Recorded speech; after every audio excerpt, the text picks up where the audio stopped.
देश के 12 राज्यों में केंद्र सरकार एसआईआर यानी कि स्पेशल इंटेंसिव रिवीजन की प्रक्रिया चला रही है, लेकिन उत्तर प्रदेश से लेकर केरल, तमिलनाडु और पश्चिम बंगाल तक इसको लेकर विरोध भी जारी है। पश्चिम बंगाल की मुख्यमंत्री ममता बनर्जी पहले ही इसे एक बड़ी साजिश बता चुकी हैं।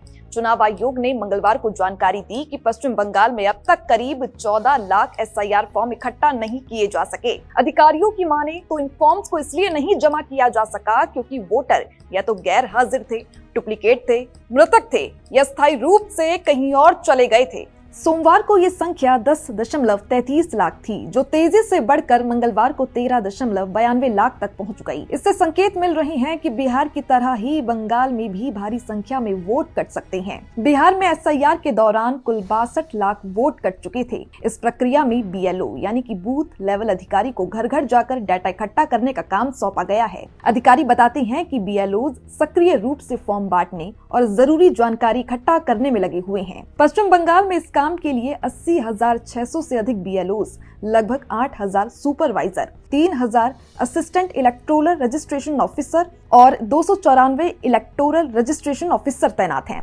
लेकिन एसआईआर प्रक्रिया के दौरान राज्य में 3 बीएलओस की मौत हो चुकी है। कई राजनीतिक दलों और संगठनों ने आरोप लगाया है कि ये मौतें बीएलओस पर डाले गए अत्यधिक काम के दबाव की वजह से हुई है। बंगाल ही नहीं, देश में अन्य राज्यों से भी ऐसी खबरें सामने आई हैं। केरल में भी एक बीएलओ ने दबाव में आकर आत्महत्या कर ली, जिसके बाद मुस्लिम लीग ने सुप्रीम कोर्ट में एसआईआर के खिलाफ याचिका दायर की। चुनाव आयोग का कहना है कि एसआईआर प्रक्रिया मतदाता सूची को अपडेट और साफ रखने का एक महत्वपूर्ण कदम है। अधिकारी उम्मीद जताते हैं कि जैसे जैसे बीएलओस काम पूरा करेंगे, संख्या में और वृद्धि होगी और इसके साथ ही आयोग बीएलओस की सुरक्षा और कार्यभार को लेकर विशेष सावधानी बरत रहा है। देश भर में एसआईआर प्रक्रिया मतदाता सूची में गड़बड़ी रोकने और सही रिकॉर्ड सुनिश्चित करने के लिए चल रही है, लेकिन बीएलओस पर बढ़ता दबाव और मौतें इसे संवेदनशील और विवादास्पद मामला बना रही हैं। आने वाले दिनों में ये देखना महत्वपूर्ण होगा कि चुनाव आयोग किस तरह बीएलओस की सुरक्षा और इस प्रक्रिया को पूरा करना सुनिश्चित करता है। तो इस खबर पर हमारी नजर बनी रहेगी। इसके लिए आप बने रहिए हमारे साथ और देखते रहिए भारत अपडेट।